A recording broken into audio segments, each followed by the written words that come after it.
Hi friends, I have mentioned in my title that a little lamp's light can light up the night in the when the sun is not there.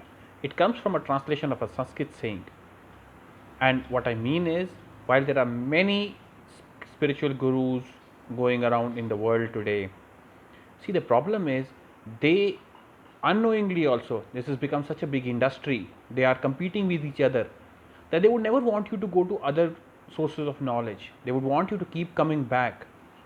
So your growth will be limited.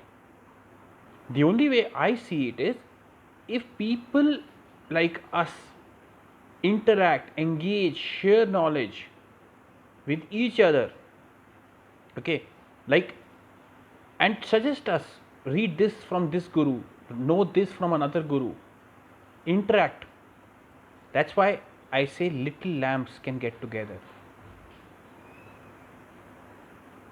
That will be a real exchange of knowledge. I hope I convey that message. Now, what do I say by when I mean is destiny God? Let me give you a small example. In the old days, like say for example Adi Shankaracharya, he went from the southern end of India all the way to Kashmir, right? Or any other gurus. I'm not necessarily speaking about one. How would they do it? They would travel for days and months, right? It would be a very long journey, and they would be having multiple options. They could go from, say, through the route of Karnataka, Maharashtra coast, all the way to Gujarat, all the way up.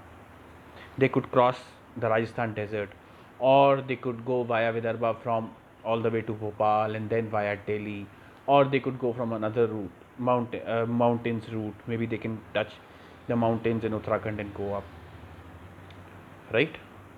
The goal remains the same. He wants to go to the northernmost tip of Kashmir, right? Now, supposingly you are to consider every day as a birth, and your end goal is God or Nirvana, or merging into that supreme force. Now, destiny is nothing but the route you take.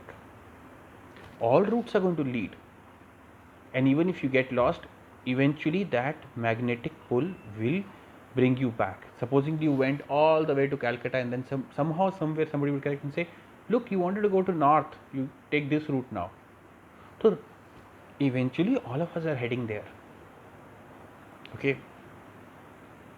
Now supposingly you were to wake up in a hilly region, and you say, why did I end up in this dry hilly region? Because that is where you had traveled to last night. Your journey will begin from here.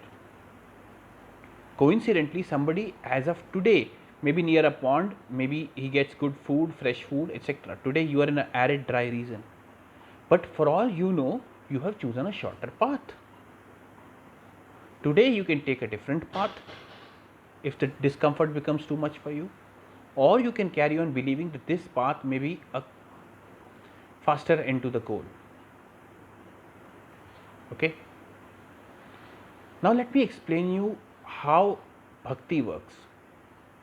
I was talking to someone the other day, and the person said, when I was explaining the four paths, okay, bhakti, jnana, yoga, and karma, and said, yeah, I think bhakti is what I do. What they meant is prayer. Praying for a good life, praying for your family, for your loved ones. That is not the essence of bhakti. Bhakti is the magnetic pull that says that to hell with my current scenario. All I want is the goal. God lead me to that point. Okay, like if in this goal, the goal is the northernmost tip, right? That is Kashmir. That person says, I don't care.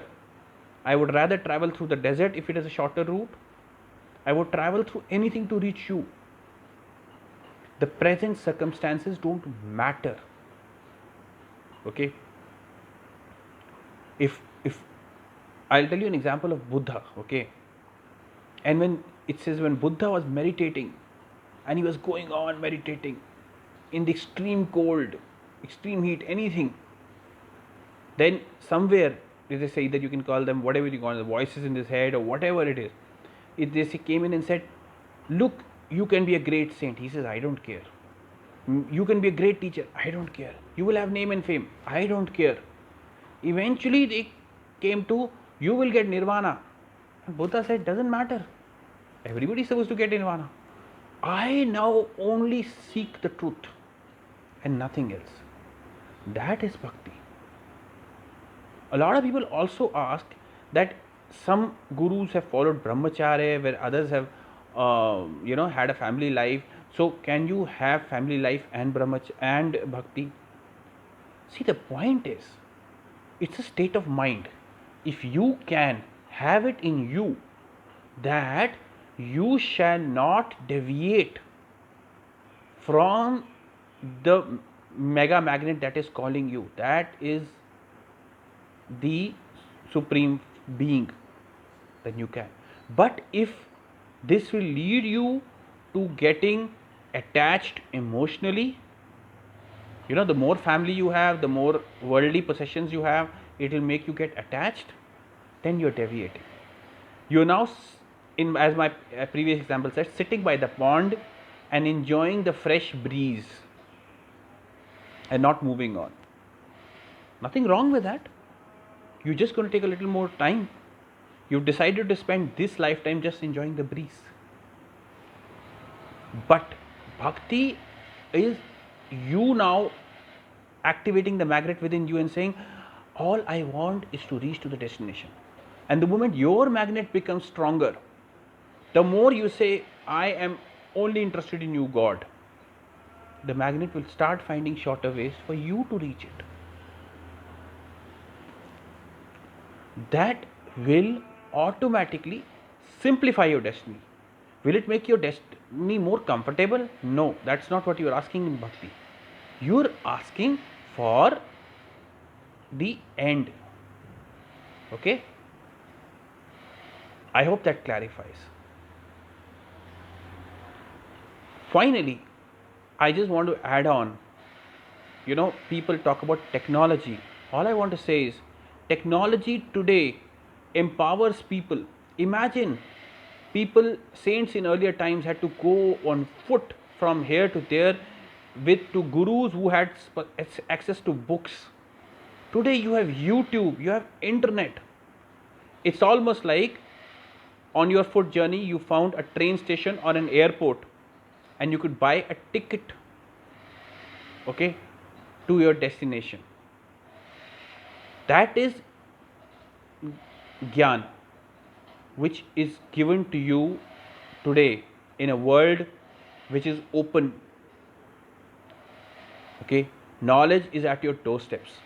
How smartly you use it, how quickly you use it for your own benefit, and how do you use to shape up your path is in your hands. Thank you. I hope I've clarified. Bye.